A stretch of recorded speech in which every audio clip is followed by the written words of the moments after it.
A friend of mine sent me one disgusting and irritating picture of a house help who slaughtered the baby she was supposed to be taking care of. This picture of the butchered baby refused to leave my memory, and I decided to share it with you. Hello friends, welcome back to my channel. This is Phyllis.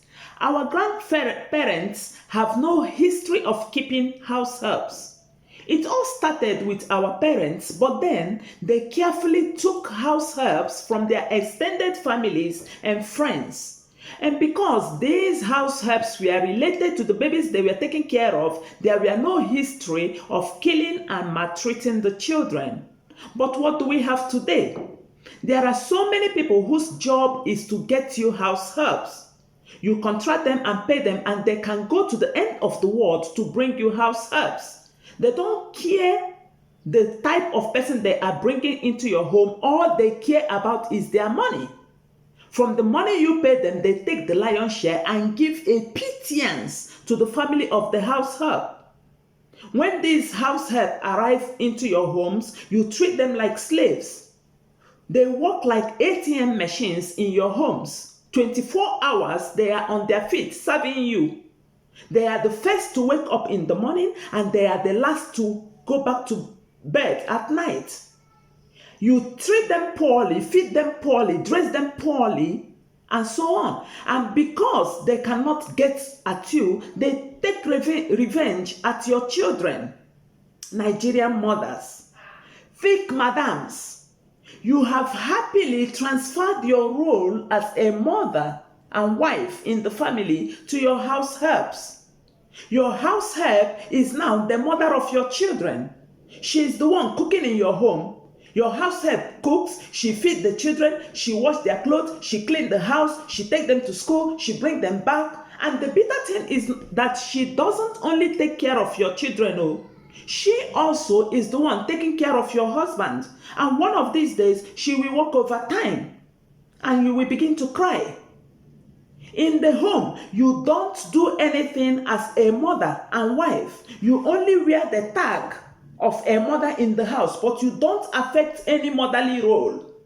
But don't forget that as a spinster, you prayed fervently to get a husband. And for most of you, when you got a husband, the children didn't come easily, and you did everything possible to get children. And finally, when the children arrived, you too arrived.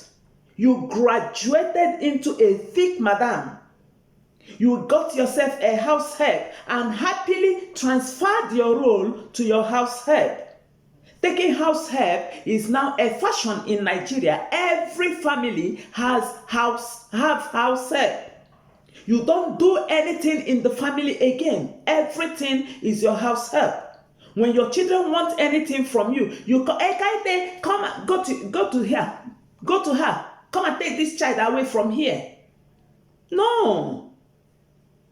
There are working class Nigerian women all over the world. Take for instance here in Brazil, there in the United States of America, and so on. There are so many Nigerian women with children who are working, and yet they combine perfectly their work and their role as a mother and wife perfectly well. Why do you need house helps, Nigerian women? Our grandparents who have 12, 15 children, they didn't keep house helps. But for us who have 3, 4 children at most, we need house helps. Why? These days, your children even go to school as toddlers. If you combine your duty very well, you don't need all these house helps. All those your relatives here in Brazil and the United States, they don't have house helps. Are they not working? Are they not making money? Please, Nigerian women, enough of this, my house help kill my children, my house help beat my children. No, go back to your duty post. Take up your role as a woman and mother in the family. Take care of your husbands and your God-given children. Please. Give them your time, give them your attention, and treat them well. And if you must take a house help, take your house help from your relatives and friends. who are closely related to you so that they will not be maltreating your children, and treat the house help well too. Thank you so much for watching and keep tuned to this channel. Bye.